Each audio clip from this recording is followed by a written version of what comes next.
প্রত্যেক দিন সন্ধেবেলা কিছু না কিছু খেতে ইচ্ছা করে, তার জন্য বাইরের খাবার প্রচুর পরিমাণে খাওয়া হয়ে যাচ্ছে। তেমনি দেখো আজকে সন্ধেবেলাও মনটা খালি খাই খাই করছিল, কিন্তু আমি ঠিক করেছি বাইরের কোনো খাবার আজকে আমি খাবো না, ঘরে যা আছে সেটাই বানিয়ে খাবো।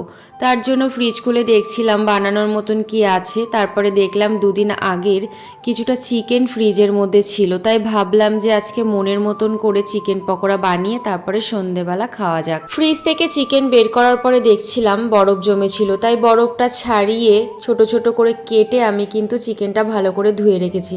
এবারে দেখো চিকেন পকোড়ার জন্য যা যা মশলার দরকার, পেঁয়াজ, আদা, রসুন, টমেটো, লঙ্কা সমস্ত কিছু কেটে আমি কিন্তু এখন এটা মিক্সার করে নেব। তারপরে বড় একটা বাটির মধ্যে চিকেন নিয়ে এক এক করে সমস্ত মশলা দিয়ে দেব। প্রথমে মিক্সার করা মশলাটা দিয়েছি, তারপরে লবণ, হলুদ, ধনে গুঁড়ো, জিরে গুঁড়ো, তারপরে এটা হচ্ছে গরম মশলা, আর এদিকে দেখো বেশি করে দিয়েছিলাম গোলমরিচের গুঁড়ো।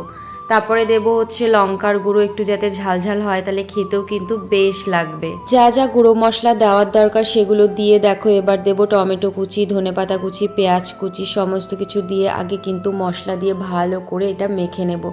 তারপরে কর্নফ্লাওয়ার, বেসন এগুলো দিয়ে ভালোভাবে ম্যারিনেট করে আমি কিন্তু এটা ফ্রিজের মধ্যে রেখে দেবো। ফ্রিজের মধ্যে আধ ঘন্টা মতন এই ম্যারিনেট করা চিকেনটা যদি রেখে দিই বেশ একটু শক্ত শক্ত হবে, আর ভাজতেও বেশ ভালো লাগবে, আর খেতেও কিন্তু দারুণ হবে। ভেবেছিলাম ফ্রিজের মধ্যে আধ ঘন্টা মতন রাখবো, কিন্তু 15 মিনিটও হতে পারেনি। আমার বোন আমার মাথা খাচ্ছিল যে তাড়াতাড়ি করে ভেজে দাও, আর এদিকে আমারও ইচ্ছা করছিল যে কখন খাবো, তাই দেখো বেশিক্ষণ না রেখে আমি কিন্তু বের করে ভাজা শুরু করে দিয়েছি। আর এদিকে দুঃখের বিষয় ছিল না সাদা তেল, তাই আমাকে সর্ষের তেলেই ভাজতে হলো, কিন্তু খারাপ একদমই হয়নি, বেশ ভালোই হয়েছিল। আর এই যে দেখো আমার চিকেন পকোড়া।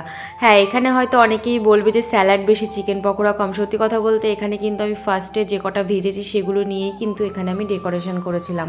এত সুন্দর করে ডেকোরেশন করছিলাম কারণ ছবি তুলতে হবে।